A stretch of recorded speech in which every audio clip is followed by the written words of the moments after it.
ამ ადგილას ორმა ახალგაზრდამ სიცოცხლე ტრაგიკულად დაასრულა. 18 წლის ჯარისკაცი თორნიკე გიგუაშვილი, 20 წლის სტუდენტი გიორგი მერებაშვილი ავტოსაგზაო შემთხვევის შედეგად ადგილზე გარდაიცვალნენ. კიდევ ერთი ახალგაზრდა, რომელიც ავტომობილში იჯდა 17 წლის დათო ცოტნიაშვილი საავადმყოფოში მიყვანის შემდეგ გარდაიცვალა.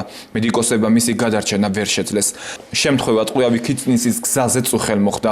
ესე ახალგაზრდა ბიჭები სრულიად ქიცნისთან ავარიაში მოყოლილან და ძალიან ცუდი მდგომარეობით დამთავრდა ყველაფერი რა. ძალიან კარგი ბიჭები, ძალიან კარგი შვილები, შრომელები, წინა დღეს საწყალსნაგვის გაუშენებია, ეხლა იძახდა. ნამყენი გაუშენებია და ეს ნაშრომები ეტყობა, რა ვიცი, რა მოხდა, სად მიდიოდნენ.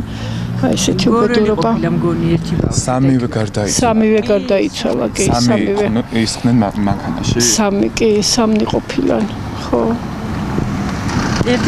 18 წლის თორნიკე გიგუაშვილი არასრულწლოვან ძმასთან ერთად მარტო ცხოვრობდა. ჯარისკაცმა მეოთხე კლასელი ძმა მარტო გაზარდა. მისმა მამამ თავი დაახლოებით 2 წლის წინ ჩამოიხრჯო, დედა კი ოჯახიდან უფრო ადრე წავიდა და თურქეთში მუშაობს. მათ კიდევ ერთი სტუდენტი ძმა ჰყავთ, რომელიც თბილისში ცხოვრობს. არც დედა ყავს, არც მამა ამბავს.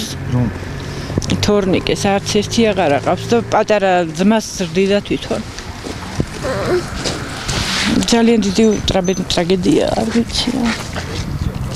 სამსამი. ეს ძმა ხო მარტო დარჩა? ერთი ძმა თბილისში სწავლობს, იქ არის და ის ბავშვი ალბათ ჩამოვა. სამი ძმა. სამი. ეს მშობლები გარდაცვლილები ყავს? მამა დაიღუპა, მაგრამ ცოლი გაცილებული ყავდა. და სახში მარტო ცხოვრობდა. მარტო ცხოვრობდა, თვითონ გაძარდა ეს ბავშვი. და მუშაობს თურქეთშია დედა და პატარა ძმაც სკოლაში სწავლობს ამჟამად. პატარა და თორნიკე ძმაც თბილისში ცხოვრობს, სწავლობს ბავშვი და თორნიკე ამჟამად მარტო ცხოვრობდა, კი.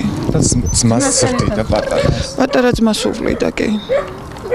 აი გვიცით მხოლოდ და ეხლა ხანს დილით გავიგე და ნამდვილად ვერც საუბრობ ისეთ სიტუაციაში. 17 წლის დათო ცოტნიაშვილი კი ტყვიავის საჯარო სკოლის მე-11 კლასელი იყო. დავით ცოტნიაშვილი ნამდვილად იყო ჩვენი სკოლის მოსწავლე, არის მე-11 კლასის მოსწავლე, ძალიან კარგი ადამიანი და რა ვიცი რა, საუკეთესო მოსწავლე ყველანაირად. ძალიან დიდი მწუხარებაა ეს სკოლისთვის. ავტოსაგზაო შემთხვევა წუხელ მოხდა. ტყვიავიდან გორის მიმართულებით მიმავალი ოპელის მარკის ავტომობილი სატვირთოს შეეჯახა. მომხდართან დაკავშირებით შინაგან საქმეთა სამინისტრომ გამოძიება სისხლის სამართლის კოდექსის 271 მუხლის მე-7 ნაწილით დაიწყო.